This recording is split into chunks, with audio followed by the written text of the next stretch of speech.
everyone, welcome to Assetto Corsa Competizione here at EGL. I am It's Triton, your quote Australian commentator, if you saw the thumbnail. We are here for Season 3 of ACC at 2SRL, and for these few races I will be joined by Mr. Kimi, aka Christian Stricker. If you've seen the stream, say hello. Are you there, Kimmy? I think we're having technical difficulties off the bat here. Let's see. Wait. Yeah, I can. Alright. Yeah, I can hear you now. Yeah. Okay. Yeah, because I couldn't. You were cutting out a lot from me. Yeah. Oh, the stream should be fine, I think. But I think the stream's okay, but yeah. you just. I don't know. Something's messed up with the Discord. Yeah, I think you're lagging a bit for me. My ping is fine, but we'll sort this out after. Hopefully, it should stabilize as we go. But welcome to the commentary booth. Before we ride on board and see the last bit of qualifying here, as we usually do, we don't really start with the full quality. Like, we don't really show everything. We kind of just do a rundown here. Season 2, if you guys did not watch or keep up with it, or you just want to refresh your memory without having to go back through everything, was quite the season. There was a lot of twists and turns in the championship fight. At one point it looked like we were going to have somebody was looking good and then another person was looking good, and then the championship fight at the end completely took another twist, and it was one to remember, certainly. It was down to the wire between Ruben van den Hudding and Sam Chumley, but unfortunately, due to internet issues or connectivity issues for Van den Hudding, after he made a great comeback throughout the season, Sam Chumley was able to clinch the Drivers' Championship.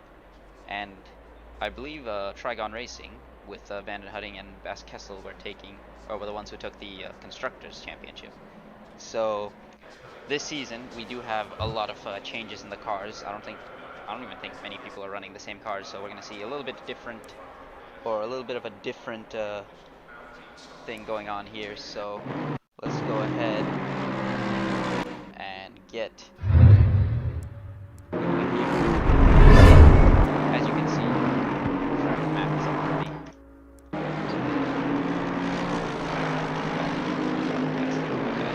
So here we are in Zolder for round 1 in Belgium, a track that, while I might not be very familiar with, you are certainly very familiar with. So Yeah.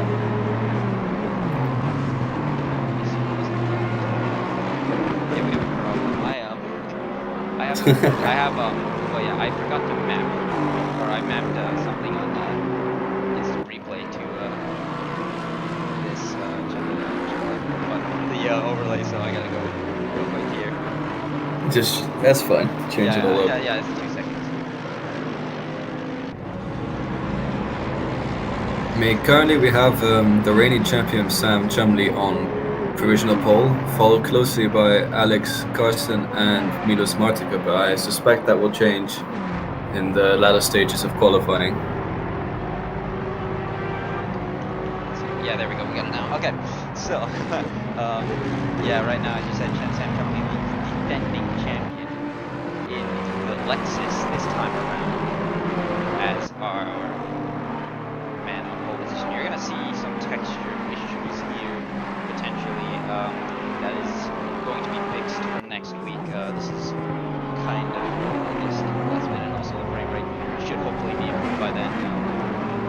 But the internet, for the most part, should be generally finally decided to go straight to the wider instead of using a home plug, which was the source of some of the bad internet from the past 2 seasons. But yeah, hopefully this will be a season. We already have 2 overlays thanks to this will be over in the EGL engagement table. So big shout outs to him for that. We have some new names here. We have some returning names. We have some late runners or some front runners here, and we have some people who might be struggling with their cars. People who will be looking comfortable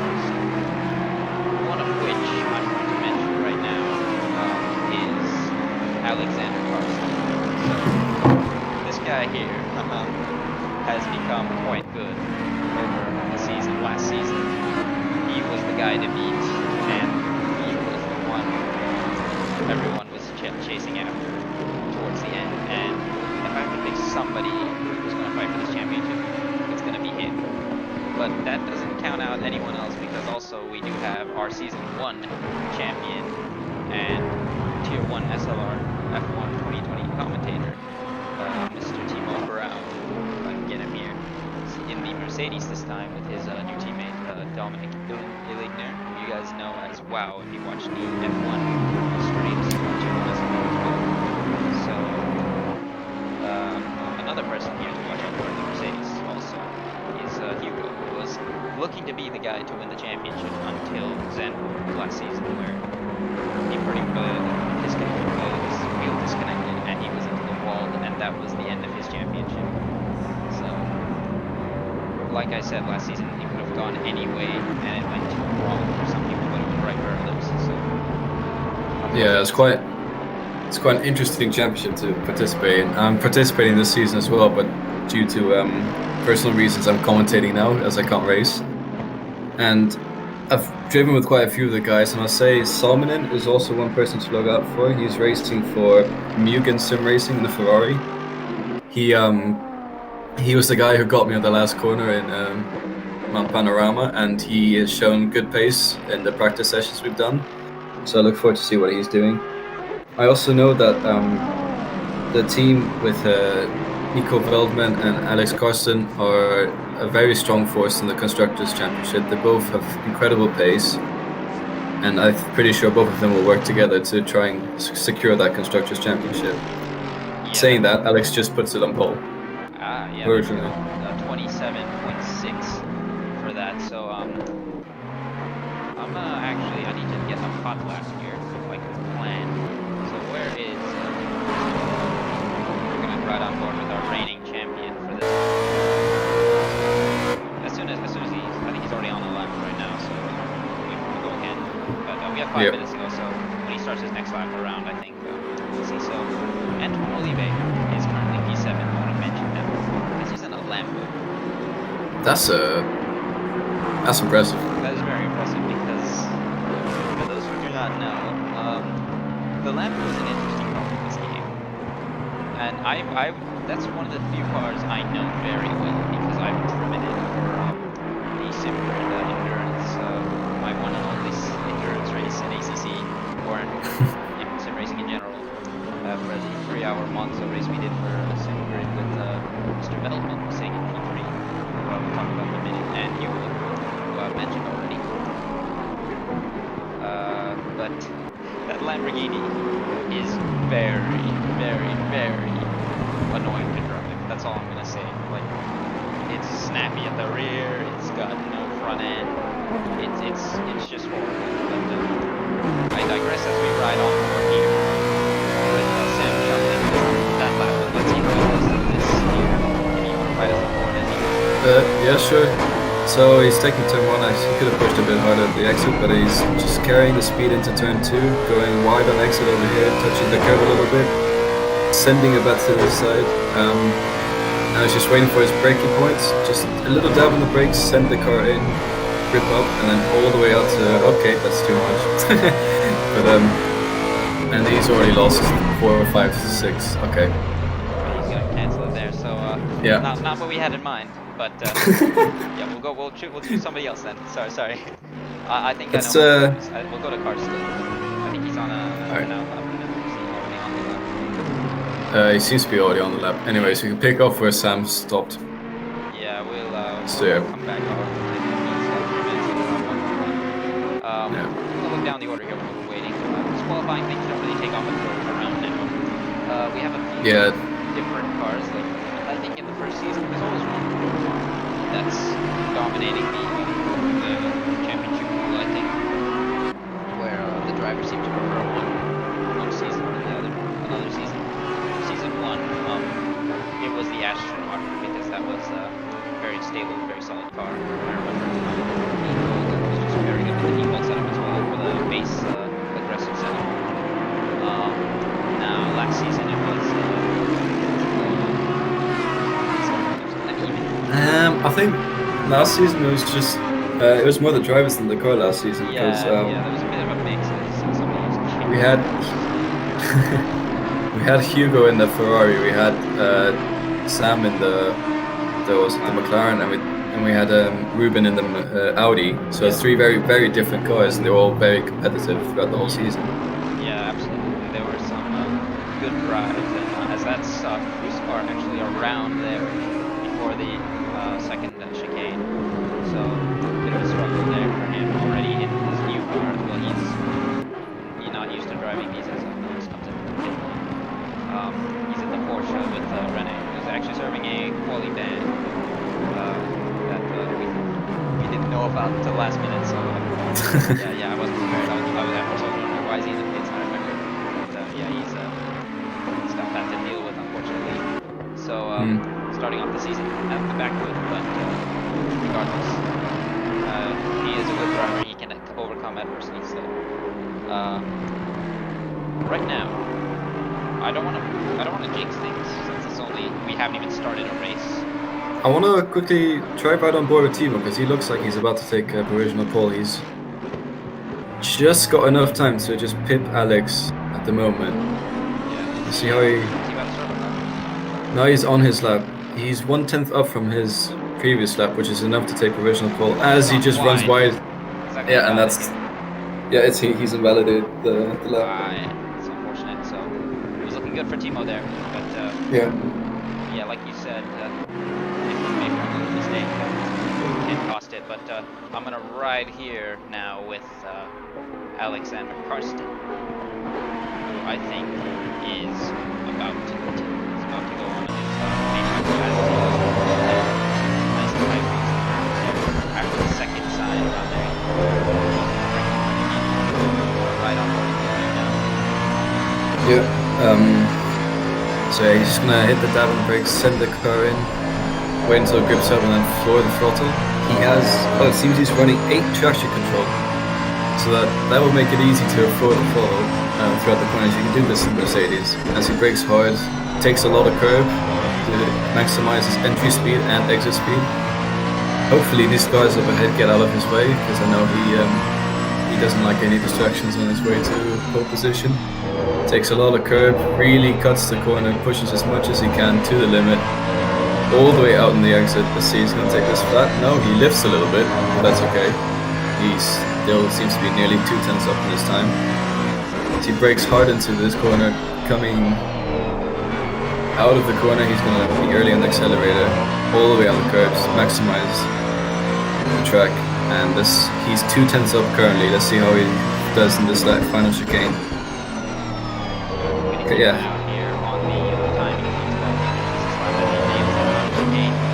He's on a very good lap. Flying lap for him there for provisional pole. Timo might be able to jump him there. Illigner as well.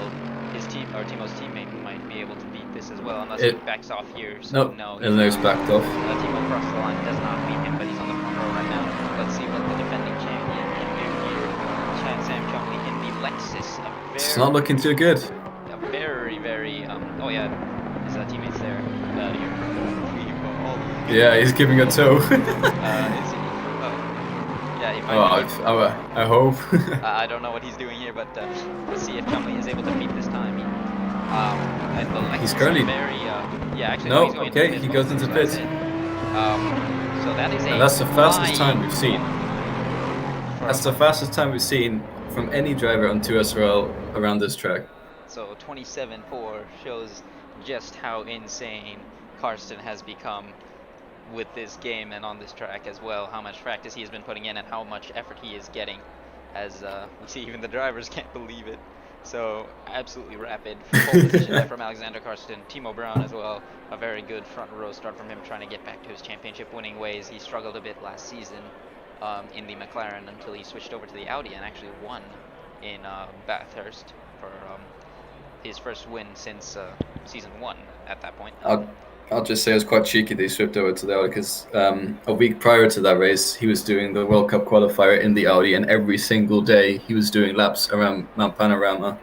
I think in the end he got about 120 laps or so, So he knew he had a good practice, and he knew he had the car under him as well to get the win. So I think it was quite cheeky, but props to him. It's a good idea then. Yeah, he made a good choice. But let's run down the grid here. We've covered the front row here with Carson and Timo, Dominic Illigner, aka Wow, in P3. So looking good for Black Falcon Mercedes at the moment, the new team. Sam Chumley, the defending champion, running the number 1 there in P4 in the Lexus. Nico Veldman sitting in P5 with Melos Martica in P6, so good quali from him.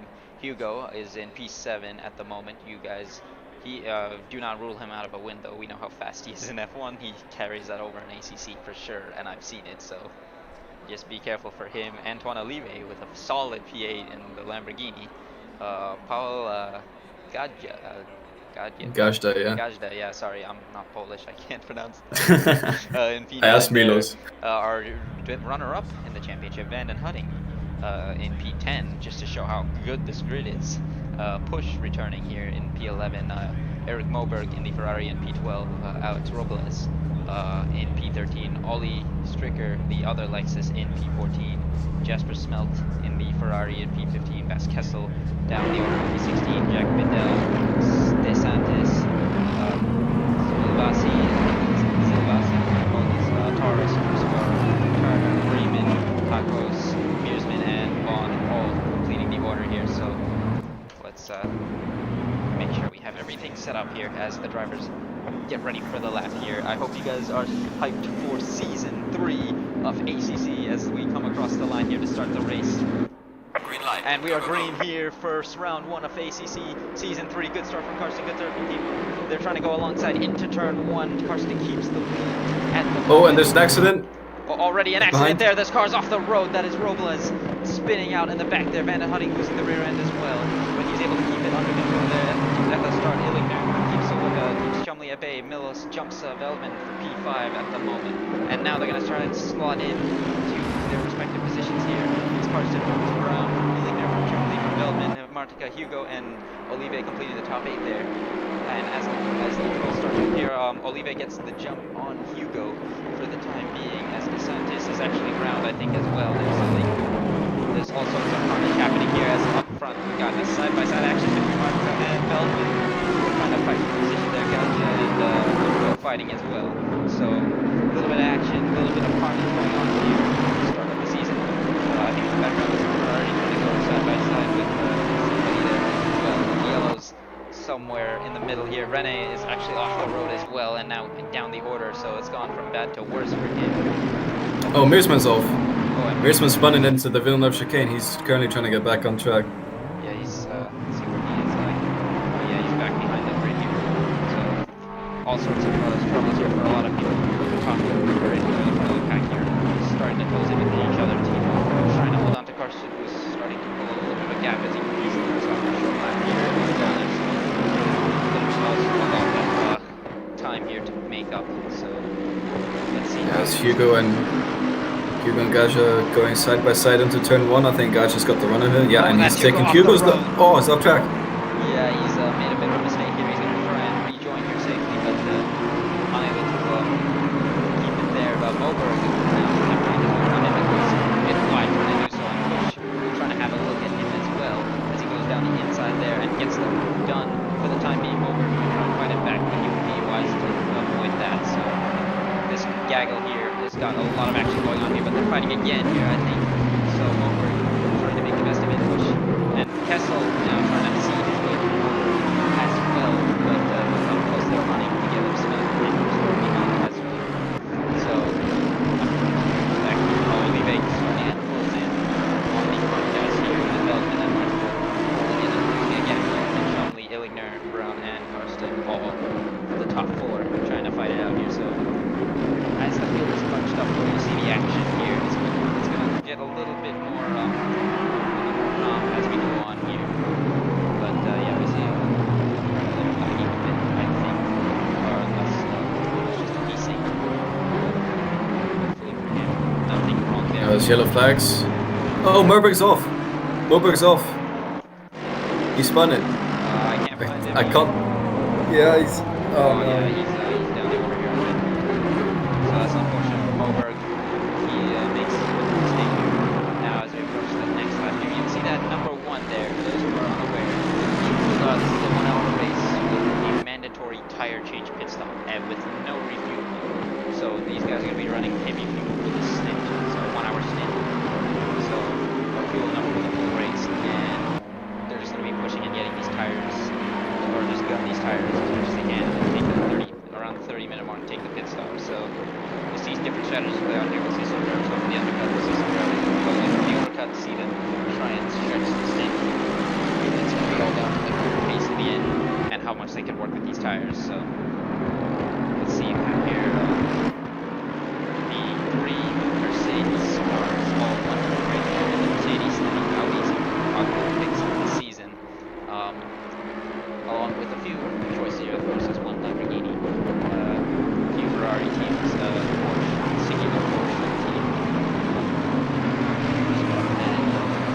we just quickly try and read that name out?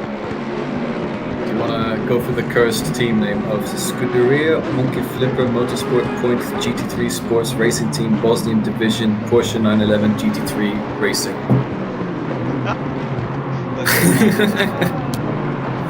Oh yeah, there's the acronym for it, yes. Scuderia Monkey Flipper GT3 SRTBD. That's a hell of a name. I'm not gonna read the Lexus name. I'll let you guys figure that one Let's out. just say it's a Lexus driving around in Texas. Well, there goes the monetization. That's all I can say. But as we get two cars side by side here, speaking of which, the Lexus of Chumley, the defending champion, trying to go wheel to wheel with Dominic Ilidu, who is a very fast racer, as we know, not wanting to cede this position, but he might have to do so as he claps the curve there. Might get a warning from them and has to concede to P3. So very good driving from the two of them, but he's going to be wanting that move back, or that position back, as Timo is starting to fall off the back of Carson, just opening the gap and starting to fly away with his potential race win.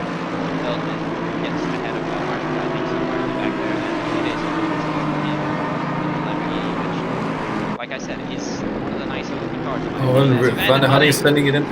Sending it, yeah, like you said, sending it off the inside of Gadja as the camera. It's a little touch. With me here. Yeah, the camera's not working with me. Gadget has got a better run and he seems to be getting ahead into the final chicane, and Van der Honey has to stop back behind him. Or is he going to try and move? No. No, he's going to just try and steer him on the line. Because, for those who do not know, it is quite difficult to take these cars. If you think everyone is bad, these cars are going to be quite difficult as well. So. And it seems that Alex has sort of gone off in the distance. He's beginning to run his own race and set the pace, and he's... I just want to quickly point out, Alex's best lap was a 1:28.7 in race. Timo's best lap is a 1:29.1. So that's almost 2 seconds. The gap is opening up here. That is insane. So 29.3 last time out for Timo, 28.7 for that's almost a second, yeah. Yeah, for Carson, sorry. Trying to have another run on Chumley here as he comes through the slipstream, tries to feed around the outside. Chumley looking like he's not very good in a straight line at the moment. Really trying his best to find his way through, but unable to. It seems that Van der Honey got past Gadja in the end because he's now running in P8. Great job to the championship last season. Now he's trying his best to claim something here. We know he had a slow start, slowish start to season 2, and then towards the end of the season he completely lost in one. I think it was in 2 races. At the end it was very consistent. Not counting just because he's in P8 at the moment. I would not count this guy out, and he is a very gifted racer, very good at his craft. So I'm not counting him out yet here. He may not be. I mean, Karsten may be up the road as Marius Torres and Over have both hit him, so they don't have to go in again. They don't want to. Running in the back. They're not going to be. They're probably going to be quite a bit down. They're going to hit the track. So meanwhile, we have a bit of a fight here. Kessel and Smelt going side by side. The Ferrari versus the Aston here at the start of the next lap here. As Smelt does get ahead, and Kessel has to yield. Now Suarez trying to get in on the action there. Jack Liddell on the other system Lamborghini, and Silvassi behind as well. I believe this is Satoshi. That is Satoshi, yeah. Yes, if you guys have watched, he's the season 2 or tier 2 SLR defending champion in F1 from last season. So his teammate in that race or in that season is having a better time than him right now. He's sitting in P2, so his former teammate from tier 2 SLR. So let's see how Company is able to manage. There's a crash there. I didn't catch that there. I think Olive just sort of. I'm not sure if he got hit, but I can't see if he has any damage. But he was definitely spun around. Yeah, so there's a contact there. I don't know where Olive is now. It was between Veldman and Olive. I don't know if there was contact, but I did see Olive was spun around some more. Yeah, I think that might have been net code there because on my screen it looked quite funny. So I'm not certain, but I'm gonna try and see. On the screen here.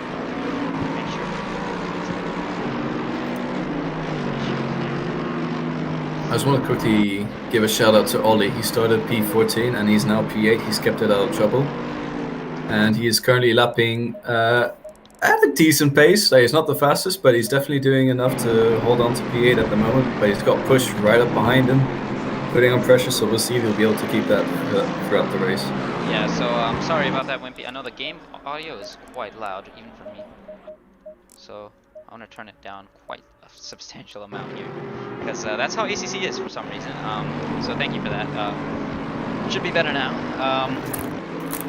So let's keep an eye out here on what's happening here. The gaps are, like I said, starting to pull a bit here, but we're still going to see a few cars running close to each other. Holy Stricker now up in a P8 push in P9, chasing him down. Gaja keeping... Oh, his push gets close. Oh yeah. Let's get the camera working here. It's a bit delaying for me, the cameras, as the ACC spectator mode is not perfect, but it does get the job done. But, let's keep an eye out here. Moberg has actually got a lap, so he's gonna have to move out of the way of these guys. I don't know if he's trying to unlap himself or what, but yeah, he's getting blue flag here, so he's going to have to hop out of the way for these guys if he. I mean, he's allowed to unlap himself, but he's gonna hamper people's races. He's gonna have to move, but I think he might be wise to do so here. But Hugo seems to be struggling as he's battling with Smelts into turn 1, and I think Smelts going around for turn 2. Yeah, he goes up the inside and pushes Hugo a bit wide, and yeah, Smelts got it done. Smelts past Hugo. Good move there for him. So Hugo looking a bit worse for wear, but he might get the switchback here into the next turn here, but he's actually going to back out. Ooh, a bit sideways there. Oh yeah, and then he goes off the road, Smelt, so this is going to give Hugo a run to, as yeah, there's a lot of cars now starting to come up behind this, so it'll be wise of Hugo to get the move done. We do have a lot of cars here for this season, I believe. Yeah, we have like 26 cars in this race, so a bit of a struggle there for some of these guys. Big grid, so more chances for action and carnage. So, and keep in mind the top 15 will be scoring points since we do run MotoGP. Staying as Milos actually gets disconnected. So he's out of the race now, and oh no. That's unfortunate. He was running a good race in P6, I believe. Yeah. Feldman, and now that's it. So that's unfortunate. That's ridiculous. Of course, that happened to Milos. Yeah, his internet port probably got clipped. Snatched. Yes, like the doctors. But anyways, that's I'm not. Yeah. We'll speak after about that. But yeah. As Gaja and Bandit Hunting are going side by side again. Ooh. Yeah, they will bang a bit here. Gaja has the inside line. Gajda, I think, I'm sorry if I'm saying that wrong. Bandit Hunting trying to feed it around the outside here, but is going to have to yield a bit here as Gajda takes P6. So his teammate might have disconnected, but he's going to try and pick up the pieces for the team. For me, I believe it is, I don't know what their team name is actually. It's just... I'll have a check real quick. Yeah, you're going to be my helper with that. Spotter.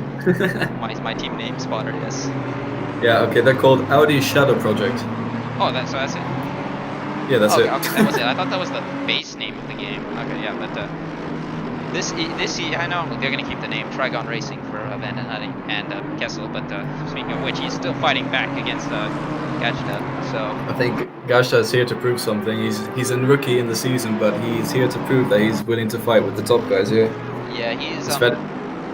Bandit Hunting is having difficulties getting past him. Yeah, and knowing how good Bandit Hunting is, this is a good showing here, a good debut for Gajda, because he is like you said, a rookie in the season, or I don't know how much time he has in the game, but he's new to ACC, to SRL at least, and is performing very well here in P6. So, considering as well the level of skill in this league, I think that this makes it all the more impressive. So, I for one am very impressed. So, as well as with my good friend Nico Veldman here in Racing Team Netherlands, while his teammate is up the road in P1, he is doing a solid job here in P5 and slowly but surely potentially closing in on Illichner. So these Mercedes teams are going to be the ones to fight, I think, for this championship, and then Chumley's going to be in there as well because we know how good Chumley is at this game. So we're going to see if he's he's able to cause some havoc with these guys. So Ollie doing his job as well for the constructors. So this Van der Hooding goes right up behind Gasha. Does he have a look on the inside? No, he slots back behind Gasha, and and a drive-through penalty for DeSantis. Yeah, there. DeSantis. So if you get 4 corner cut warnings in ACC, you will be given a drive-through penalty. So you get 3, and then the 4th one is the drive-through. So 3 warnings. Unlike the 2 warnings you get in F1, and then it gives you a 3-second time penalty. Because in this game, the track limits are a lot more realistic, I would say. In the F1 game, especially in 2020, the track limits are they're far too strict for good reason, because it's a bit difficult to map them in F1 because it's very easy to extend because of how fast those cars are and how easy it is to run wide in those corners. Like a good example would be turn 19, I think it is, of Circuit of the Americas. The penultimate corner, you can just run completely wide. In real life, they extend that corner as much as they possibly can, and to the point where the FIA has to regulate it as Hugo pits. So he's the first of the guys to make their scheduled mandatory pit stop, I think. I'll say Torres is the only other guy I can see who's done his mandatory pit stop at the moment, and he's currently sitting in P23. Yeah, I think he had some problems early on, so he's just taking a risk here. So that's one of the good things, I guess, is that mandatory pit stop can sometimes come in handy, like because if you get damage early on, and you can just run to the end. But you're gonna be slow, but it's better than having to make 2, because these tires do not technically die out in 30 minutes. So no, you can do a full hour race on these tires. Yeah. When we do endurance racing, we just do a full stint, full fuel, and then we basically race until we run out of fuel. And the tires will last. It's really about how you can nurse them. You do feel a difference once you come out of the pit. You are faster, but very quickly they go into the same. I'd say between 80 and 20%. There's not much grip difference in the tire wear. Gentle. Short feedback to 5 minutes into the race. It was good, but as we were joined by Milos. Basically, hollow. So are we. It's okay. The stream is upset for you as well, and Rene is actually out of the race as well. And he's doesn't seem to be happy in the chat. Let's see what happened. Are we surprised though? I guess. I think he just sort of spun it. Yeah, he says bumper cars. He got spun, and then it's unfortunate, Rene. The next race will be the best one. So. After the first 5 corners, the first thing I saw in chat was, "Come on, Breman, really?" So. Okay. Hollow. Yeah, hollow. So let's keep an eye out here. Timo's not out of reach of Carson just yet. It's 2 seconds. There's still hope here. Anything can happen, as we've learned. Carson is not one to make errors, but neither is Timo. So we'll see in the pit stops, because pit stops are a bit difficult in ACC because you have to do every single step manually, whereas in F1 you just drive into the pit lane and it takes the car for you. It's just don't speed into the pit lane. That is it for F1, and then let go of the clutch. And it's funny because the most they do is the clutch. Like on the starts, you do the clutch, you just let go of it. But, just with your shifter paddle. But in the pit stops in that game, you could just spam the paddle for the clutch and just let it go in this game. Kind of like in 2018, you could just do that. You just, when you're getting out of the pits, you just keep shifting, upshifting, just keep spamming it, and then it'll just let you go. In 19, if you did that, it would glitch out and it would stop you from shifting. But if you mess it up, it would kill your pit exit, because then you would have to wait 2 seconds or something like that for it to let you go, and that's also not good. So there's no workaround for them. Here, I find it better to have the manual pit stops, because it adds another layer of depth and skill to the game, and realism, of course. It does. And it's also, I admitted a few times last season it's messed me up, because it's quite difficult to get your car exactly on the spot where they lift you up instantly, because if you're not on the spot, it takes about 5 seconds for just the car to the pit crew, quotation marks, to put the car in the right position and then lift up. So you already lose about 5 seconds if you come in a bit too hot or a bit too short. So you have to get the pit stop perfectly in order for it to be quick. I've noticed that Was it sometimes like in the race last season, I didn't realize how much it was, or how much of a difficulty you could have with it, because in like sometimes I saw like people coming out like 4 seconds behind when they were like, they had like a 5-second lead, and like I was thinking like, how could it be a 9-second undercut in one lap? Like, I don't think that, like at that point you would be making a mistake, and I was riding on board some people. I'm like Tim Novak or like Hugo, and they're like losing time, and I'm like, how did they gain, or how did they lose that much time? Like, did they just like mess up something on the way in or something, and I missed it?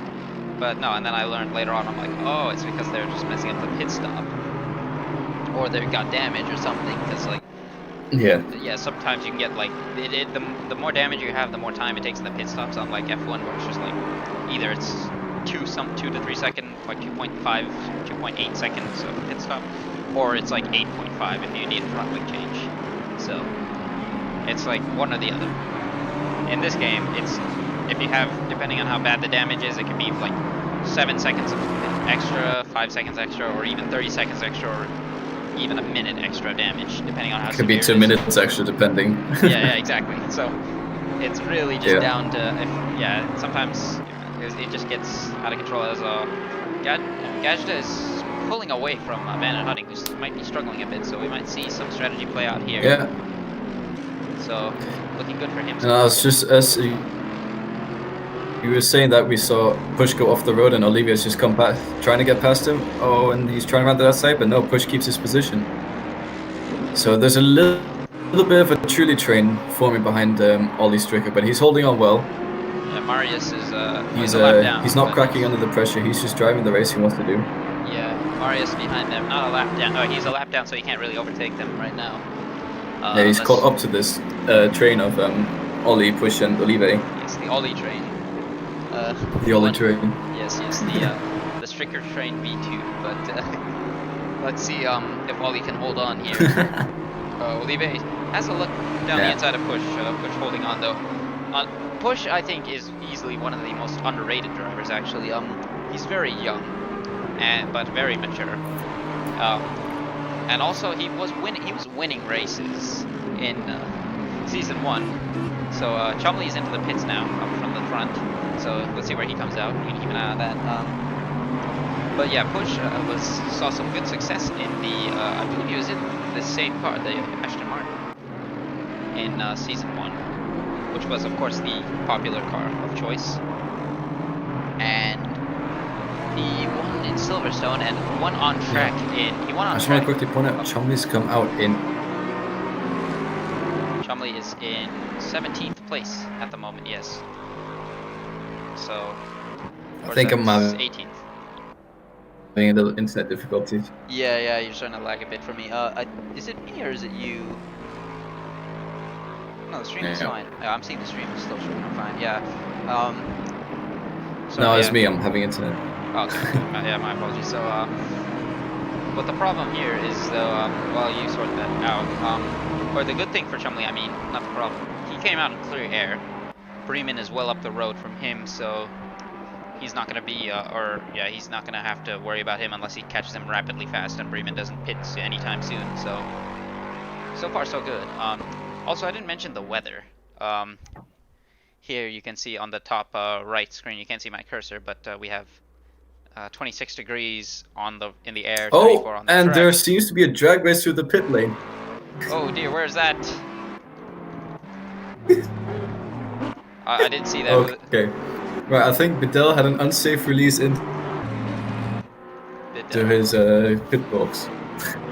Oh dear, okay, that's I missed that out there, so sorry about that, guys. Van Hutting, Gashta makes a mistake. It was Ollie Stricker somewhere. and Bedell, but Bedell was leaving and Ollie was going in, and they were sort of drag racing in the pit lane. It was just kind of funny to watch. It's over now, though.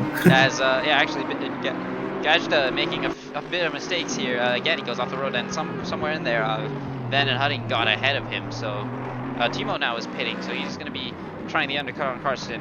So Karsten extending this stint a bit. Robles in as well there behind. Illigner moves up to P2, so splitting the strategy here is the two Mercedes Falcon, Black Falcon? Yeah, Black Falcon. Is that the name? No, that's Yeah, Black Falcon is the name. Yeah, Black Falcon. I think that might be the name of the generic name, but I'm not certain. Karsten though, 9 seconds up the road from Illigner, so not going to be any trouble there at the moment. Veldman, Van Hutting, Gage to push Olive all into the pits as well for their mandatory pit stop. See where these guys come out. So you'll see it takes a longer time because this is a longer pit stop, of course, in this game. Olive coming through the Ugos in the pit lane, so you kind of just straight line through them. As I just noticed, it's Coke sponsoring this on the numbers here at the pit lane. It says Coke. I don't know if that's supposed to be there or if it's actually like Coca-Cola, but 36, 35, 34 for the numbers at the pit lane. As Timo exits the pit now, or the pit lane now, and is gonna try and get on with this and make the most of these fresh tires. So see where Karsten comes out.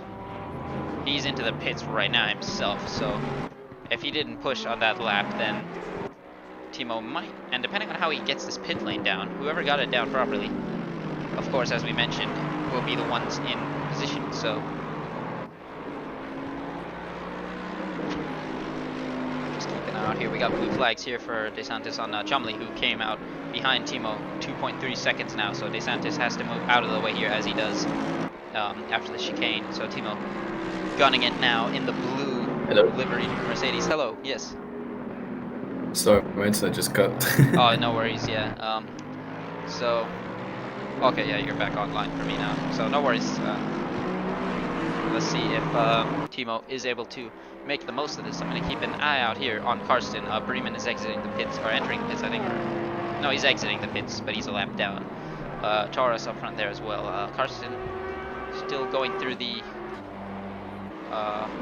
the pit stop phase here as Timo is coming up to the final chicane before the start finish straight here.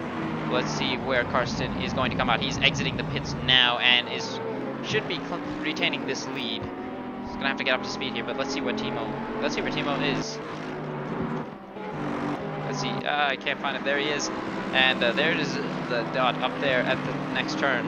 That should be Karsten up the road. So yeah, Timo does not really gain on him enough. In fact, I think he lost a bit of time, potentially. I don't know what the gap is here as soon as it updates. Let's see. Not yet.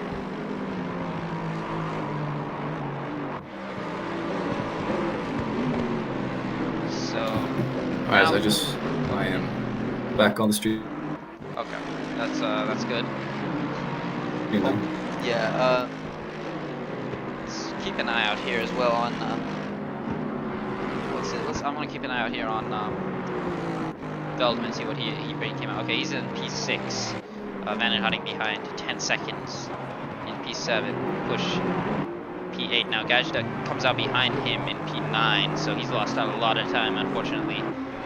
Or actually, no, he's going to be, yeah, but Push does jump him, so this is, Cruzfar's yet to make the pit stop. I mean, he's in the pits now. Illigner is going to come out somewhere here as well. Let's see where he does. So as both these two come across the final chicane down the start finish straight here.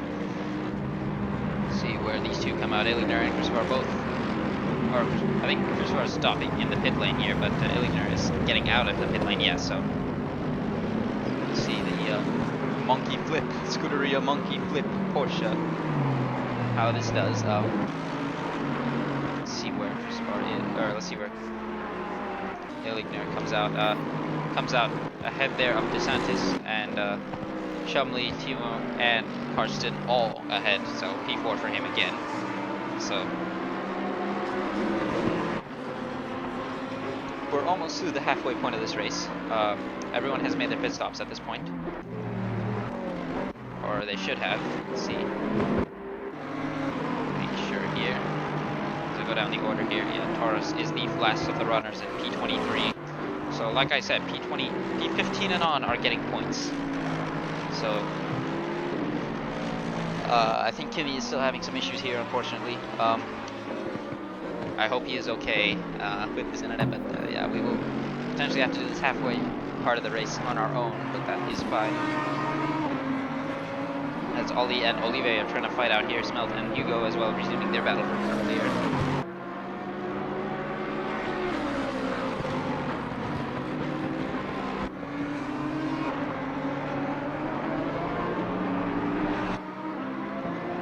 and see if Ollie is able to find a way past the Lamborghini, which is very fast in a straight line. Coke time.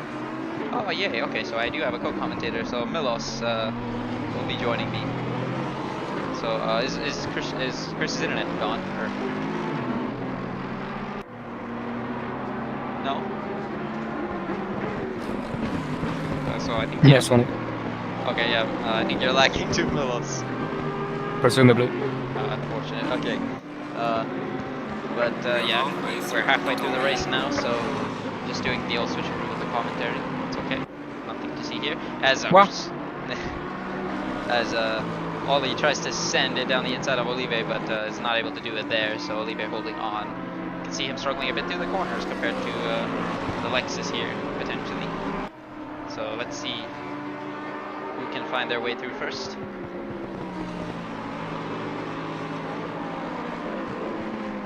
As well as behind here, Smelt starting to pull the gap on Hugo, who is falling a bit down the order, unfortunately.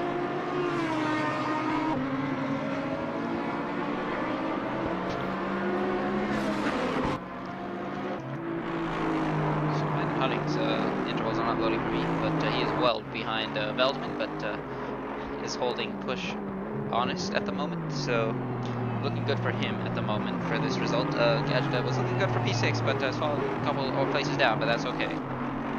He's still in a solid P8.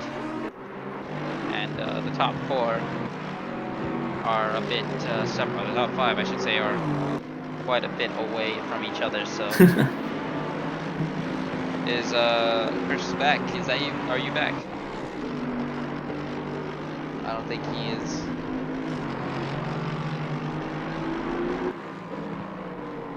So let's see.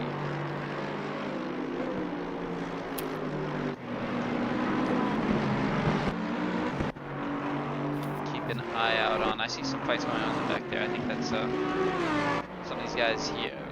Or was that Smelt and Hugo? Or it might have been just, yeah, I don't know, these are lapped cars now playing their way in, so Fidel lapped is getting out of the way here for Timo.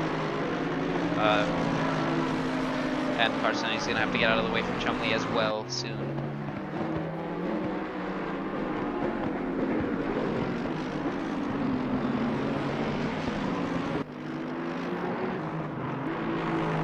So DeSantis here is actually running back down the order as he goes a bit off the road, but I think he's coming up. Van Hunning's going to come up to him soon. I think. Yeah, that's going to be him, and then Push, who is, as I said, driving a good race. He is a former race winner here in 2S ACC in season 1. He had 1 in Silverstone and 1 Spa on track, but was given a penalty. I believe that is a drive-through for Owen, who's in the points there, and he's going to have to, unfortunately, go through the pit lane, which this pit lane doesn't seem too long, so it's not the end of the world, I don't think. So that's going to be good for this guy here, Silvasi, aka Satoshi. So that might give him a point here out of this. Meanwhile, Hugo unable to make anything out of Smelt as Olive and Ollie Stricker still close with each other. Ollie trying to find a way down the inside, but again unable to get the move done on the Lamborghini of Olive, who's driving very good at the moment, as I said. So see if Ollie is able to do anything with it. As oh, that is a big mistake there potentially for Olive as he clots the curb and loses position there. Yeah, so Ollie is going to take advantage of that, and Hugo and Smelt are going to be catching up as well.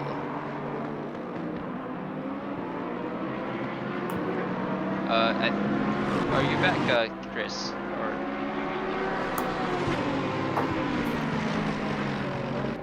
I'm not too certain if that's happening, but while we're at this, I don't have a graphic for it this time around.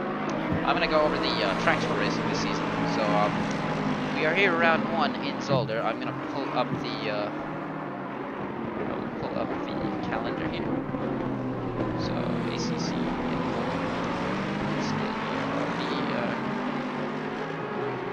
Here we go. So round 1 here we are in Zolder, of course. Round 2 next week will be Barcelona in Catalonia.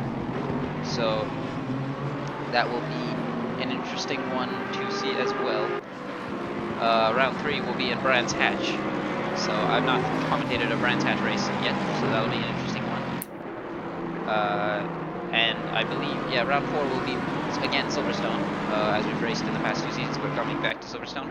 Round 5 in the Nürburgring, so returning to Nürburgring. And then round 6, Paul Ricard.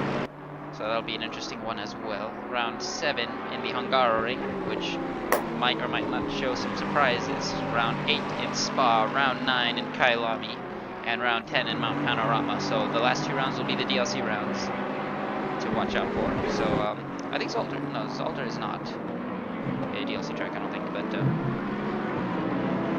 yeah, this is that is our grid. So we do start 30 minutes early now for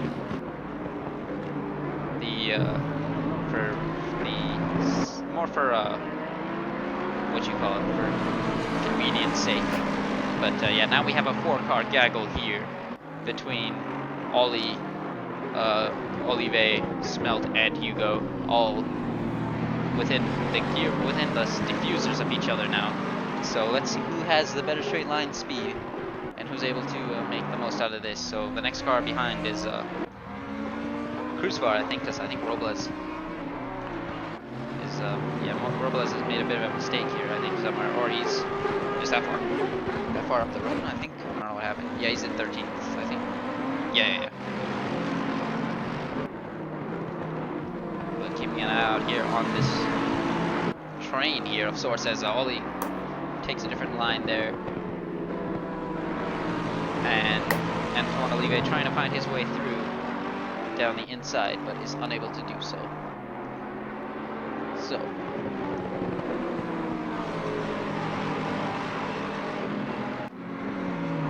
I'm gonna do one more check. Timmy, are you is your internet good, or is it still giving issues? Well, I think it's working like 80% of the time. No. Okay, I can hear you though. So. All right. Well, if I go quiet, it's because you've gone quiet for me, so I can't hear what you're saying. Okay. So,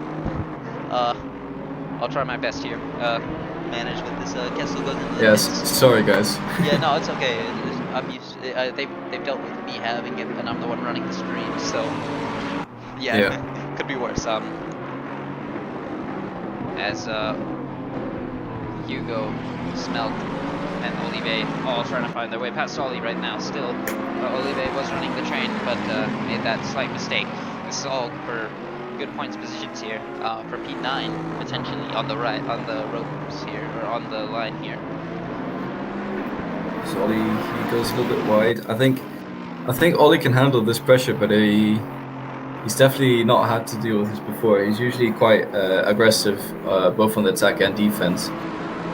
And his races he tends to space out between the guys in front and behind, so just usually runs his own race. I've never really seen him fight this hard before, which is quite nice to see a more aggressive side of him.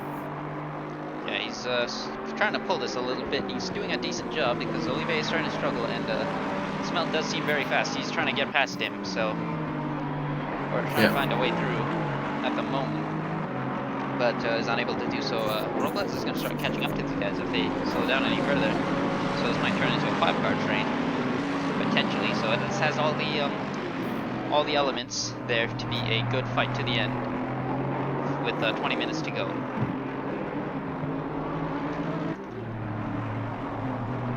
But it's definitely the fight to watch. Yeah, Gajda as well. It's starting to close in a bit on push, so this is looking good for him. As okay, yeah, he's right on his gearbox here. Smelt on Olive is trying to find a way through, unable to do it there.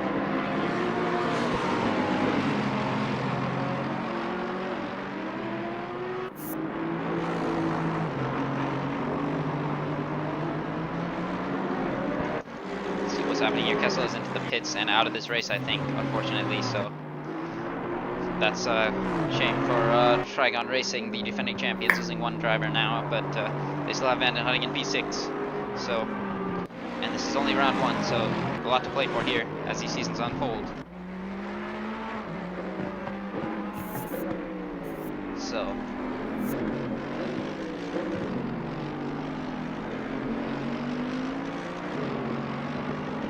And we got Premium getting lapped by Feldman. Not much else going on at the moment. I think people are just sort of tuning into their own thoughts into their own race and just consistently pushing out the laps they need to do in order to complete this race. I think the only people under real pressure is the train behind Ollie. There's only people fighting at the moment. Yeah, and it's looking a bit more tasty here as Olive tries to go down the inside of the chicane, and he actually spins Ollie around and makes a bit of a misjudgment there, and that's a big shame for Ollie losing out completely there. I cried.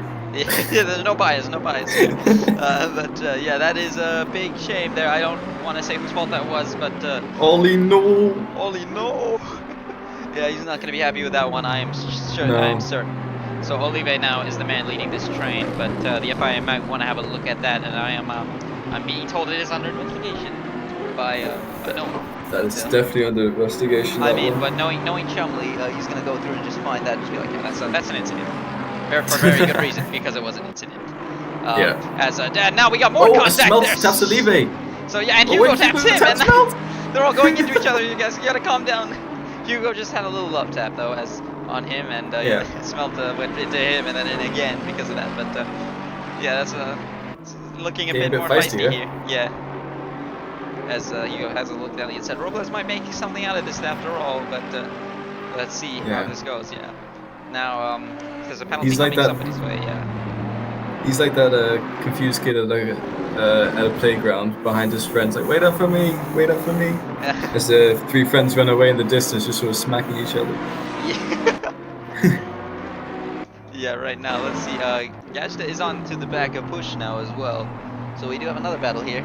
It's a big slide from Gajda. Yeah, he's struggling a bit, so he's still getting to grips with his new car. But he is still doing a good job nonetheless in P8. At the moment, could be P7 if he is able to get the move down on Push.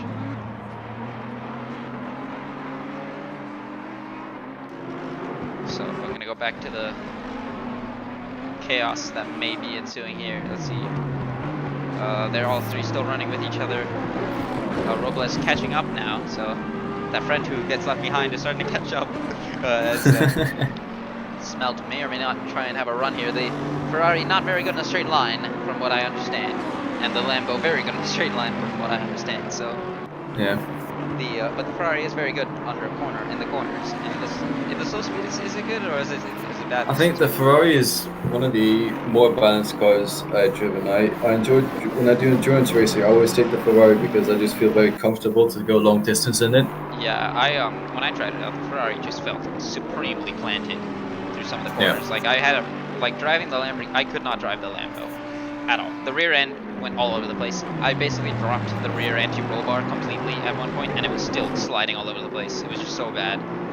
And the understeer I could never get rid of, and it was just not pleasant. Like Silverstone, I couldn't even drive. Yeah. Like it was more of a hassle than fun. You know what I mean? Like, and I was just doing practice. Yeah. So yeah, Spa on the Ferrari felt nice, but it was a bit slow in the straight line, of course.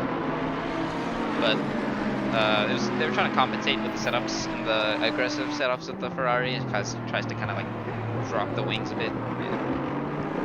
Yeah, I feel like the Ferrari, it doesn't have the same grunt because I drove the Mercedes Season 1. Yeah, it doesn't have the same just pure power, but it's still quick enough to keep up, I'd say. It's not like it's really a handicap down the straight. It's I think it's a all around very well balanced car and probably the best in the game if you want a balance of everything. Yeah, as Olivier goes a bit wide there, tries to break the slipstream. Smelt has a look down the inside actually and tries to send it here on the brakes. Late braking there, they give each other space here, and Smelt might just get this move done here into the braking zone. Great job from him. There was a bit of wheel banging before, but now it is looking good for him as Hugo now tries to follow suit right behind the Lamborghini here, trying to feed it around the outside, but no, he's not going to find it there. Now sends down the inside, but backs out again. So Olivier not cracking under the pressure there from Hugo. Didn't crack under the pressure from Smelt, just got outbroken into turn 1 down the inside. Was a very good move. So Smelt is released now into P9. So I just want to point out Robles' last lap was 0.6 seconds faster than Hugo was. So Hugo And, hit early, we know, so he's going to be struggling on those tires. Yeah, I think Robles is going to come into this battle very soon as the others up ahead are fighting it with him. He might gain 3 positions depending how well he does to navigate the traffic. That move was very detrimental for Smelt as well, because he needed to clear that, and he's going to have to take off now. Let's see how he does so, but at the moment, not yet, or he's not doing so yet. So let's see how he approaches this last part of the race here. 14 minutes to go, or 15 minutes to go, I mean.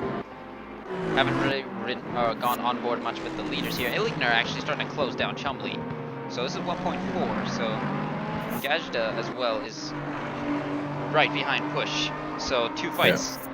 1 fight in the brewing, 1 fight in progress, and another one potentially going on here as Gajda tries to have a look around the outside. Push has to defend to the inside of the chicane and has to yield, Gajda has to yield, and Push keeps that position. Good defense from him. So towards the end part of this race, things are starting to take off here. So hopefully you stuck around to this point. Yeah, as Hugo has a look behind Olive, they're both going down the straight into fresh chicane. I think Hugo's going to have a look. Oh no, he backs out of it. Yeah, just to scare him a bit, I think it was more than anything. But Olive starting to struggle a bit. Hugo doesn't seem to be feeling the issues with those tires just yet. So I'm going to try and keep eyes on both these fights, or do my best to do so. But right now, Gajda still on the back of Push, trying to get the car straightened out as best he can, get the exits as he can get, and try and get a good run down the start-finish straight. But so far, this might be a good one here. He's in the substream. As we're right on board here, we'll ride on board here with him for a bit. So while you keep an eye out on that fight, if you can, of Olive, Hugo, and then I'm going to keep an eye out here, and I'm going to keep an eye on those intervals with Illigner and Chumley. So. Oh, Robles, I think he's disconnected. Oh yeah, Robles is gone. Yeah, Robles is out. Something happened. Oh, that's annoying. That's annoying. He was looking good to benefit of something happened here, but now it's just free real estate for these guys. So. Free real estate for Ollie. He gets a position after being punted down 3. So he's gonna, if Ollie makes up some ground here, he might be able to get back onto this, but might be wishful thinking, unfortunately. So Gajda is still unable to do anything. Illigner starting to light up the timing sheets. 28.9 last time around for him, 29.2 for Chumley. So Chumley starting to slow here. Illigner not showing any signs of slowing just yet. So Chumley is looking a little bit more consistent with his times, I think, because last time around 29.0 for was it 29.0 for Illigner, but 29.3 for Chumley. So this is looking like it's going to be a tasty battle towards the end. Yeah. Oh, as Gajda goes up the inside of Push into the last chicane, and he's Push is trying to defend it around the outside. Okay. So good defense for Push, but that might put him under pressure here down the start-finish straight. As Gajda with the Audi straight line speed, I don't know how good it is compared to the Aston Martin, but trying to have a look here. They will do their best to run with each other. Push claiming the racing line there before the braking zone, trying to keep his car as straight out as possible on the exit, but still not having it there. Let's see what these guys can do with each other. Alright, try this camera out a bit. And it seems Olive has gapped Hugo a little bit, so that fight seems to finish. He's now second ahead of Hugo. Hugo might be able to collect his thoughts, put his head down, and put it on a final attack in the final stages of the race. Yeah, so I'll ride back on board with Illigner. This is the battle for the podium now. So it seems like Timo's starting to pull a bit of a gap towards, or starting to gain a little bit on Karsten. So let's see, 32. Karsten's made a mistake somewhere, so he's lost 4 seconds in that lap. So 32.8 around there, 29.3. So yeah, Karsten made a mistake somewhere.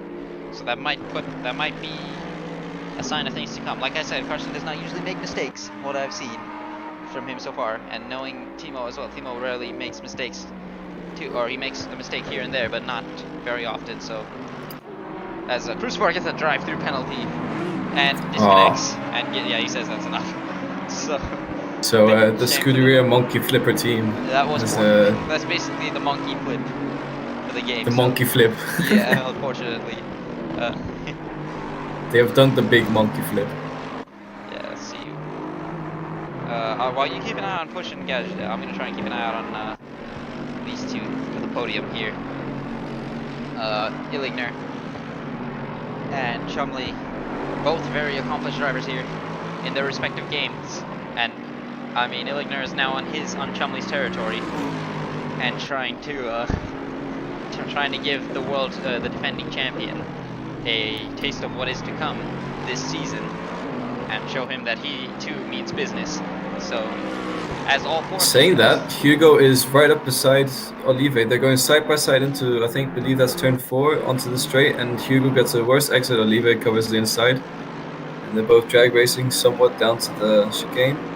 Hugo has a look. He backs out again. Yeah, he's gonna think better of that. We have 10 minutes to go here, so around 9 or 10 laps left of this race, or 9 or 8 laps, I mean, of this race. So it's all down to whether Illigner can get the run on Chumley out of these corners, and if he can find his way through to get this race win, potentially. So far it is looking good. Okay. There's another drive-through for DeSantis. Yes, DeSantis gets a drive-through, so that's unfortunate. So even with the drive-through, Owen might score points here, unless Vidal gets him, as actually Chumley squeezes Illigner off the road there nearly. I don't know if that was under-braking or not, but Illigner has to cede a bit of place there and cuts the corner there, like is runs wide, so he's not going to be happy. He's going to probably be on the radio to the Black Falcon guys and say he forced me off Chumley. We'll have to say he went alongside, and we'll have to see how that went back after. So might not have been very nice from Chumley, might have been a bit ambitious from Illigner. I don't know what happened there. I only caught the end of that because I was checking the stream overlay here. So I have the replay screen here. I don't know if the replay thing works though. So, you can always try it. I'll try it after. I'll try it next week. I think I'm gonna ask Whippy how it works. Yeah, that'll be prepped next week hopefully, because I didn't know how to work the replays since I'm new to the thing here, the overlay. So stop and go penalty for 30 seconds DeSantis. I think he ignored the drive-through or something. So I think it says for speeding in the pit lane. So oh yeah, for speeding. So from bad. While serving his drive-through, he's gone too fast into the pit lane and got another penalty. Yeah, we know what happens when you go too fast, especially in summertime. You know, 2SRL would know very well what happens when you pull heroics, especially into the pit lane. You know, cold summer night, 2008. Yeah, sorry, Ren, but anyways, then I'm gonna like watching this stream back. 7 minutes to go here. Illigner still trying to find a way through. He may not have liked what Chumley did to him there. He may have just put it behind him. He's gonna just try and get this move back, because look at the pressure he is piling on here to Chumley. Chumley is trying not to crack, and so far so good to some extent. But Illigner as well still has not got the run he needs to get the move done. So Chumley is still holding on. Have to see here if he can get a proper run on the start finish straight. Let's see what's the... I don't know what the button is to fix the FOV. So right here, onboard here in the straight line. Alexa seems to be holding its own against the Mercedes. But let's see how Illigner goes, and if he is able to find the exit he needs, or Chumley cracks under the pressure, but I don't think that's going to happen, or that's not the likely situation here. So let's see here if this is going to be the run or not, but it seems that Chumley's got good traction out of these corners. Illigner unable to make it work as well as he wants to. Meanwhile, Karsten reopened that gap after that slight mistake there, so wishful thinking, I guess, on Timo's end, or gave him just a bit of a glimpse of hope for for him to try and get a potential victory. But yeah, that's very unfortunate for Karsten. Looking unfortunate for Karsten, and very fortunate for Timo. But Karsten, who he is, of course, being the fast driver he is, and being the gifted driver, he is able to reclaim that gap, and look at it, it's going up. So solid job. I've done a few races with him online, and when he really puts his head down, I think he can go up to alien pace if he really puts his head down and practices. Monkey pace. So he's definitely. If I was to bet right now who would win the title, I think Alex would win it. Yeah, he was my pick. I think I said it in the beginning of the quali. I said that if there's one person to watch out for, it is Alexander Karsten. The guy is absolutely insane. So let's see if Lilligner is able to still find his way through. He's 4 minutes to go here, so, or just under 5 minutes, I mean, to go. So he's gonna have to get the foot down if he wants this podium. I believe it would be his first podium in 2S. I don't think he got one. He joined late. I think he joined late last season. He had a good chance in Mount Panorama, but then unlucky up the mountain. He made a mistake and then took himself out. Unfortunate for him, but this could be the redemption for that. Let's see if he is able to do it, but he's falling a bit off the order from Chumley, so starting to struggle a bit. Meanwhile, the race between Olive and Hugo. And Illigner gets a drive-through penalty for cutting corners. So no, now it's over, and that's his race over. He's going to be kicking himself for that, and yeah, that is a massive shame for him. This Chumley can finally breathe. Yeah, so. Oh, he must be gutted for that one. Yeah, that is gutting for us. That's gonna put him into, I think, P9? So maybe even P10? Yeah, this is good for everyone here. So this is good for Veldman. He's gonna get P4. Van den Hutting is gonna get P5 here, potentially. As this battle, I'm gonna go back to this battle though. Gajda and Push are still going side by side here. Actually, they're gonna Gajda's trying to have a look around the outside, but Push defending fantastically. Oh, but Gajda does a sort of cutbacks, and no, it doesn't seem to get the traction to. Yeah, but this is a push. It, but look at this. The straight line speed might be enough if he can go late on the brakes. Try and feed it around the outside here of the chicane. But Push again, just brilliant defense from him. But this might not be enough. As good as it is, this might be a good run here for Gajda, who's gunning it now towards the last part of this race. Is he going to send it around the outside? Push has the inside line and has been keeping that inside line held very brilliantly for the whole race, or for the whole time he's been defending, and that is another example of it there as he holds on. So good job from him not cracking under pressure. Absolutely, I mean, he's driving beyond his age, because like I said, Push is a very young lad. I believe he's like 14 or so, yet he drives more patient and mature than people like me, even. I mean, when I drove this, I was a little bit more patient with myself, I guess, but I still would probably try my hard. Like, I'd try and fight this a bit too hard, potentially. I do the same in F1. I mean, yesterday I tried it differently. I played it very patiently, especially in, if you watch Tier 1 Monaco for 2SRL, towards the end it's yeah, was that when the rain hit? Yeah, the rain came down. I was just kind of waiting. I was already playing it patient. I was just trying to hit it out of the wall. I had a very good opportunity to pass Tipsy, I think, because I caught up to him quite quickly because I had a nose change on it. I didn't even realize I had the damage, which is, I guess, good. But my first pit stop, yeah, I had a nose change, and I was like, oh, I had damage. Okay. I thought I got away with it, but so I lost 5 seconds in the pit stop. So, and I was thinking it's fine because there was not many people, and I knew Tipsy had several penalties, so I just said, okay, I'm just gonna hang back here. If I catch up to him, I catch up to him. But speaking of catching up to people, Gajda having another look around the outside, trying to find the gap, but he's gonna try and get the switchback done. Here. Push does get a good exit though, but he might have actually compromised himself there, Gajda. So. Yeah, Gajda seems a little bit too eager on the throttle with the Audi. You have to be careful not to get oversteer because it does like to step out quite easily. Yeah, speaking of the after gaps here, Illigner came out just behind Van den Hutting. So, and look at the gaps here. So, yeah, Gajda and Push are still within them, but they're fighting still, even though they're fighting hammer and tongue here for this P7. It looks like they're fighting for the race to win, but both doing well. But we're approaching the final lap of the race here. So yeah, here it is. Ollie getting there. Any last minute heroics gonna happen? No, we said no heroics on the way home. We said that We said that circa 2008, and that didn't pan out very well. So let's see what these guys think about that. Let's see if they keep that in mind. And if they want to see how fast this thing can go, as Gajda late on the brakes, trying to get right behind Push for one final charge here. This is his last chance at it. So when they come across the line here, it is going to be over, I think.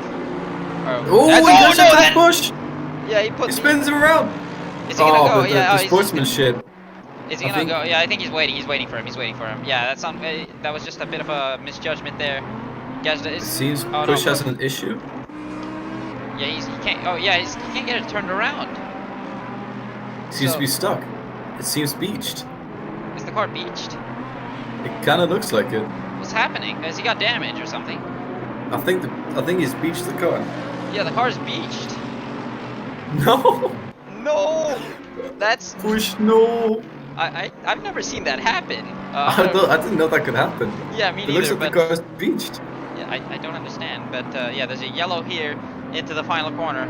But that's not going to stop this guy who absolutely bossed this race as he comes across the line here to take the inaugural race of Season 3. Alexander Karsten wins in the Mercedes for Team Netherlands.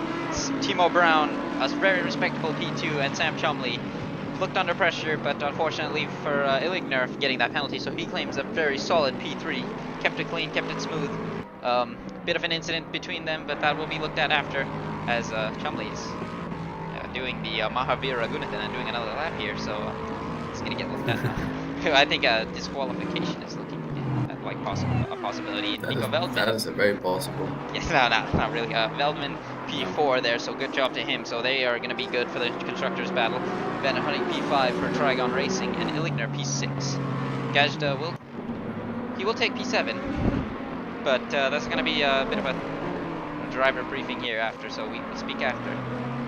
Yeah, I think it was an unfortunate little tap, but the sportsmanship was there to begin with, but then Push was beached. Past Olive towards the end here. I didn't see where it happened, but Hugo does get P9 off Olive. Ollie finishes P11 there. So Push finishes P9. I think Olive is the last person to cross the line. Yeah, so that is our race there. Ollie is actually supposed to be. So yeah, Ollie hasn't crossed the line yet. So he's gonna finish this off for us as Chumley and Timo finish the race and they're still behind him. Oh no! Oh, Ollie just straight lines. No, Ollie, no. So that is our race, guys. Yeah. Fantastic job to everyone. Oh, and they give each other a little kiss to teammates. Oh, that's sweet. Okay. I think we're good again here. So hopefully it doesn't start another stream here. Let me make sure. Yeah, we're live again. Okay, sorry about that. Let's make sure. So I'm gonna refresh here. Check if we're still live. Should we say if people want to interview, they should join General Chat 3? Yeah, let me get that up. Actually, myself. So I now have a second monitor to do this stuff on. So thankfully.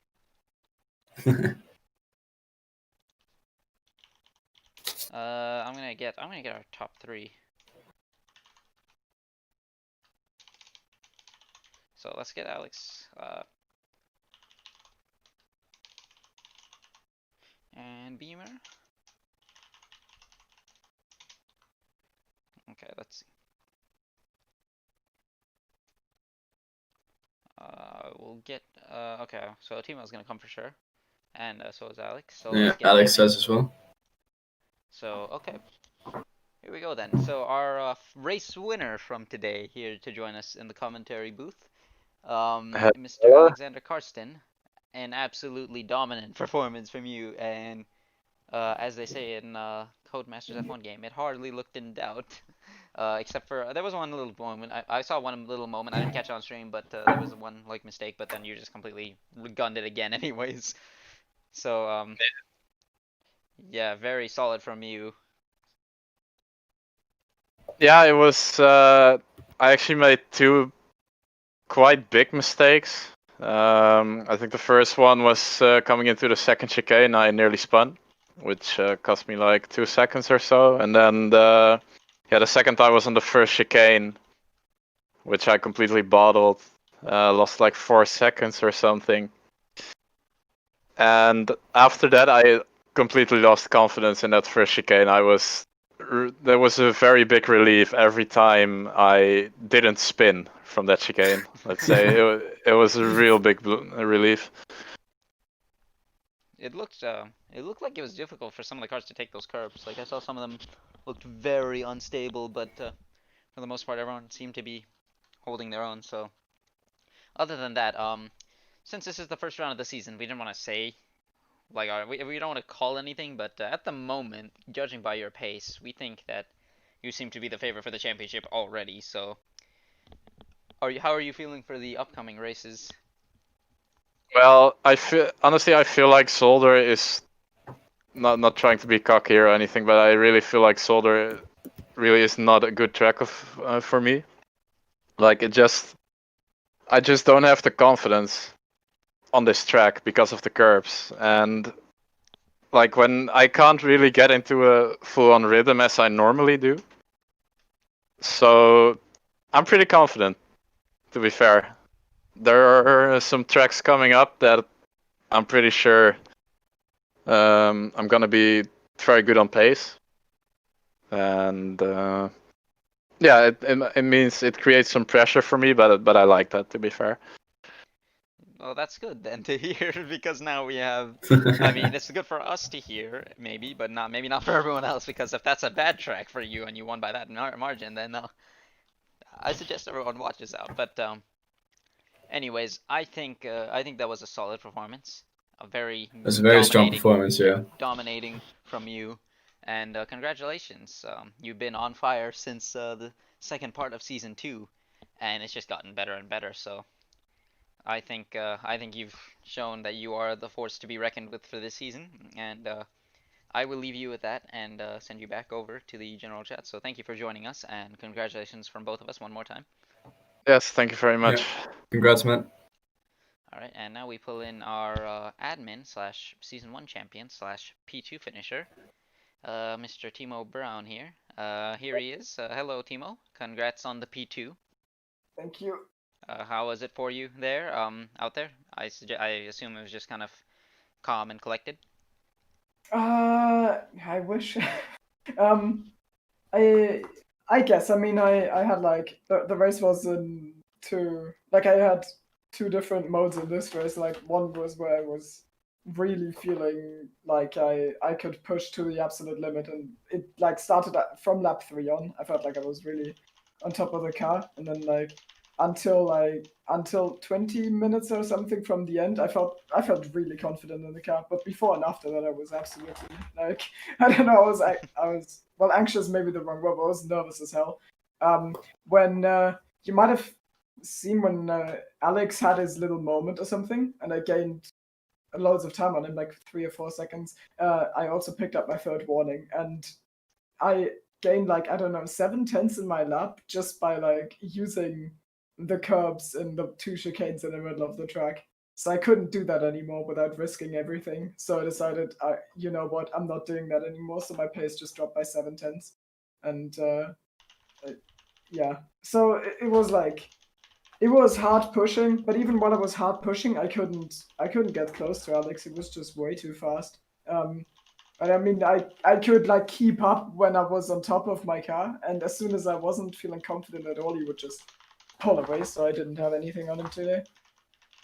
Either way, I mean, you looked a lot. Yeah, I'm happy. You were very solid P2. Yeah, you were solid, and you looked comfortable in that car. I know last season you struggled in the McLaren in the beginning, and then once you switched cars, you were back up to pace. And like I said to the stream, you can't rule people like you out. Like there's you, Van Hutting, Push, even people who are like somewhat down the order, or Hugo even who's in P11 for a good amount of the race. You can't count people like you out. It just shows how good the grid is, because you guys are consistent. Like you guys are race winners and championship contenders, and you are especially the season 1 champion. So, and you won that for a reason. So, yeah, like so I mean you can just say now, like, because of how good Karsten looked, that he's gonna win the championship, but you never know what happens. We said that, Yeah. okay, Hugo's gonna win this championship season 2. because halfway through it was like everyone's like looking at like going into Zandvoort. It's like, oh, this is easily done. He's in the lead and everything, and then all of a sudden his wheel cuts out on him, and he's lost the championship lead. Yeah, I honestly, like, I mean, I think he's definitely the guy to beat. Like when I picked the Mercedes and I did my first laps, like I did a 27.5 or something in like practice after 20 laps. So I thought, oh, this is fast, and so I was confident that I could actually like return to the like actual front of the grid. Like last season, I was like front midfield or like midfield towards the end. I don't know. So like this feels really good. It's a good confidence boost to get a podium in the first race, and I honestly felt a little bit like I now know what the Bottas experience is, because like at the start of the race I dropped like 2 seconds behind him or something, and then I held it there, and like it went like it was in like a range from 1.5 to 2.5, and then like towards the end I just had to like coast to the end, and then I finished like 7 seconds down. It really felt like Bottas today. It wasn't. Well, I felt good for finishing P2, but in comparison to him, I have ground to make up, and I will try. I don't know if I can, but it's round 1. I feel good. Yeah, no, I'm not talking about the championship. I'm not talking about the championship. Okay, I know everything can happen. I'm just saying that I think he's quicker, but I'm not giving up. Okay. Okay. That's it. Yes. Yes. So, do you have any? Were you on voice comms with your teammate? I was in voice comms with Wow and Hugo. Yeah. So when he got that drive-through penalty, how gutted was he?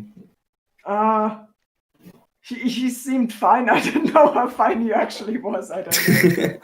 I guess he was disappointed. He was really trying to get that P3, and I hoped he would, but it's just real tough to overtake Zolder. They're pushing really hard. Yeah, he was pushing really hard for that, and I mean, he drove very well, and yeah, he was able to make up he didn't really lose too much from that drive-through. Thankfully, he didn't lose, or he lost a bit, but not as much as it could have been. So, regardless, it was a solid performance from you, and I'm gonna let you be now. I'm gonna let you go back and do your Valtteri Bottas fanboy stuff. Yes. I'm gonna cope, and it could be worse. It could be worse. I'm gonna let Mika.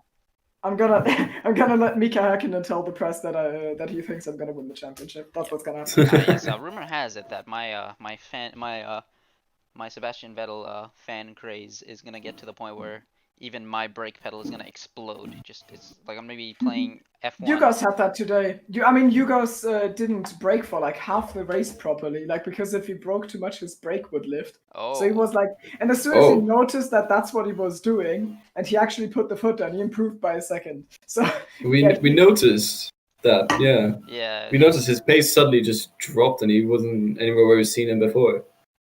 Okay. Okay, well, thanks for the interview. Also, thanks for commentating. Of course, it's our pleasure. Thank you for having us here. And yeah, I think we'll close out the stream, so I'll move you back. Thank you again. Actually, I think does anyone Ollie wants to quickly talk. Ollie? Okay, epic. This is going to be a totally unbiased interview here, so I'm going to give him a Oh, no, I'll let you take it. Okay, I'll handle it, yeah. So we have Mr. Ollie here, brother of our co-commentator here. So now that I'm between the brothers here, I can't show favoritism, but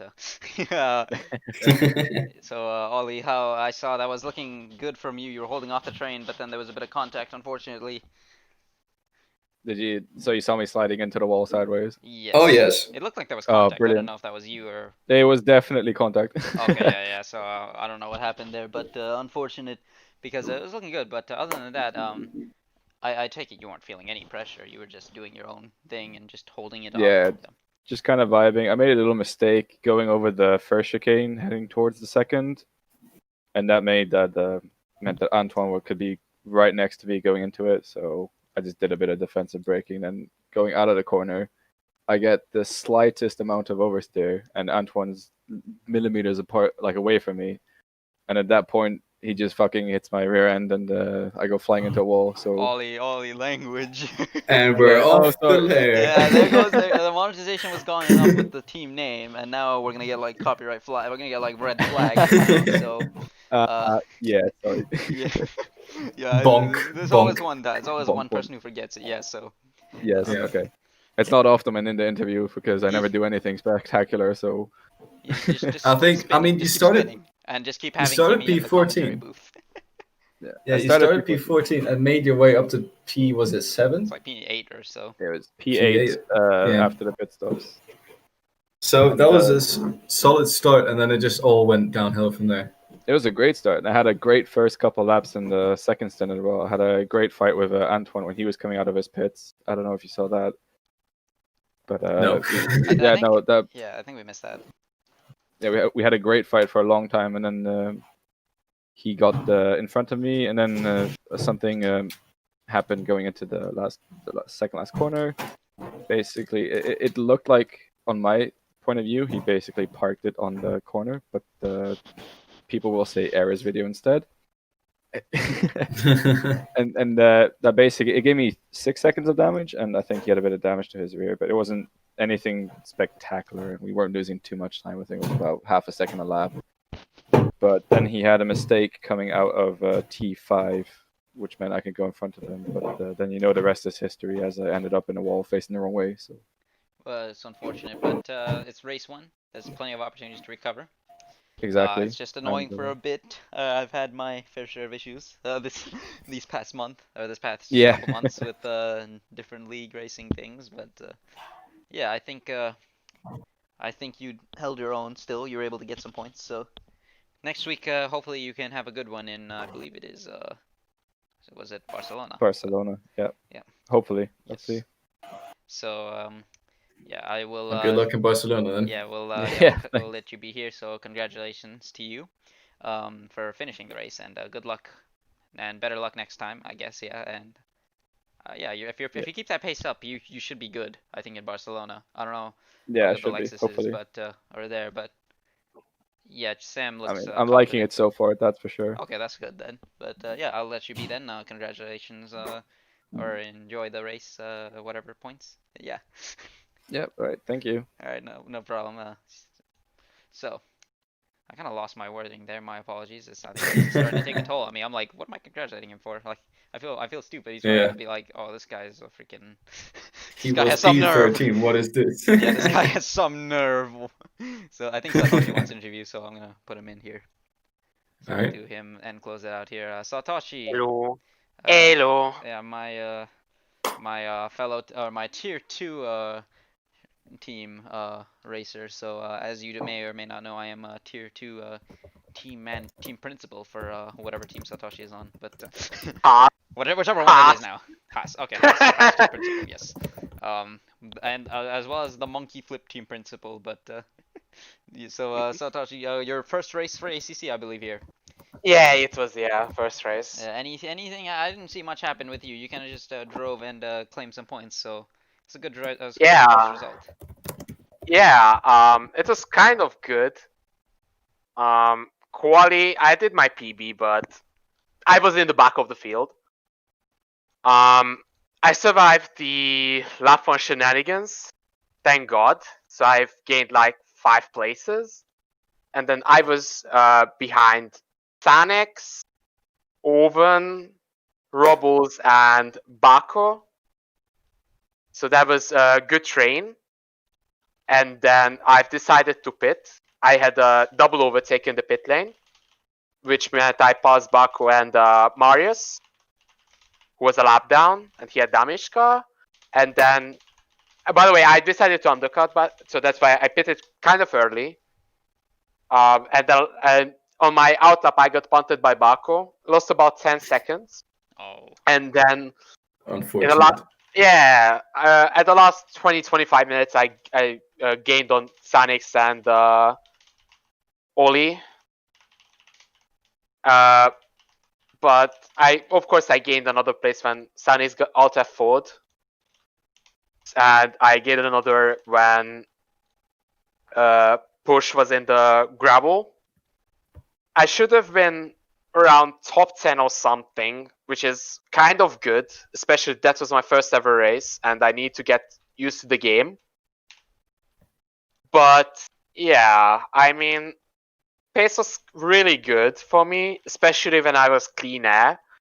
I was doing 29s and from high 29s to mid 30s when I could. But yeah, at the end I had to let Marius, who unlapped me, and I had to let Timo and Karsten. So obviously I lost a lot of time.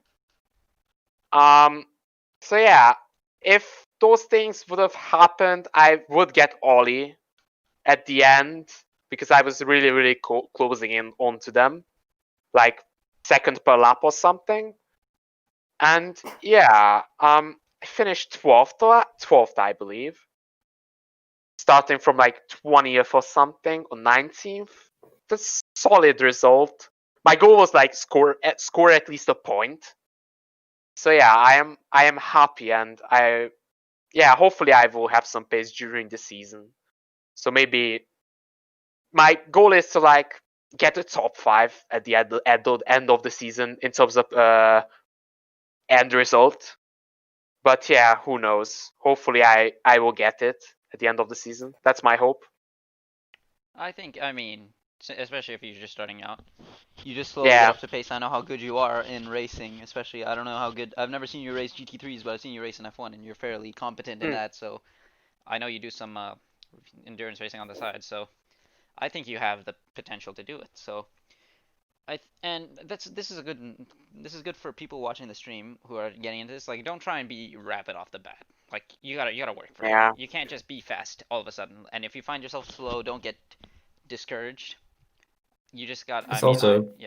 It's very fun racing ACC. Even at the back, there's people on this grid that like. I was 4 seconds off, but it's still fun, and they're still good drivers, and it's still entertaining racing. Yeah, I mean, I was talking with Oli and Sam during the race, and I was told to them when during the break between the sessions, I told them that the midfield seems really packed after quali. I don't know what was the difference between the top outside of from 11 to last place. I don't know. Like, it was really packed. So yeah. I don't know. With the size of this grid, it's gonna be packed at times. It's gonna be difficult at times. It's just all about keeping it clean, and you can have fun racing somebody. So my headset is about to die, so I'm gonna let you be now, so I can close out the stream. Okay. Thanks, guys. Thank you for joining us, and thanks, guys. I'm glad you enjoyed yourself, and good luck with the rest of the Thanks. Oh, I saw he said thank you. Yeah, my bad. Yeah. Okay, Oops. but that is it from us, I think. Yeah. That is gonna be it from us while I quickly charge my headset. I think I'll just I might be joining next race as well. I'll just sort a few issues out and then be back by it. Okay, that's good. As I've learned, I need a co-commentator. Early on, it was quite difficult. So yeah. Thank you all for watching. For those of you who are still here. Thank you to everyone who watched in general. Thank you guys. Thank you to EGL for the graphics. These will be the new norm for this season. Things will hopefully be a lot more smooth and everything. I'm gonna make sure the FPS is better next season. I know what the issue is there. I just need to do a quick workaround. Thank you to our interviewers for giving us their time. Our interviewees, I should say. And thank you to you, Kimmy, for joining me, especially. And no worries. Yeah, that is the introduction to season 1 of ACC season 3. So if you season 1 of season 3, race 1 of season 3. Sorry, yeah. It's been a long day. It's been a long stream. So if you guys enjoyed that, tune in next week. If you guys want to see more what's going on in the EGL, this whole week we have basically every day of the week now. EGL is going to be running. So we have ACC Mondays. We have Tier 3 2S Tuesdays, Tier 3 or Tier 4 SLR Wednesday, Tier 3 SLR Thursday, Tier 2 SLR Friday, Tier 1 SLR Saturday, and then Sunday is Tier 2 and 1 of 2 SRL for all of those for F1. So be sure to tune in for those if you want to check those out. Thank you all for watching. I am It's Triton, joined by Christian Stricker, aka Kimmy, and thank you all for watching. Thank you all, yeah.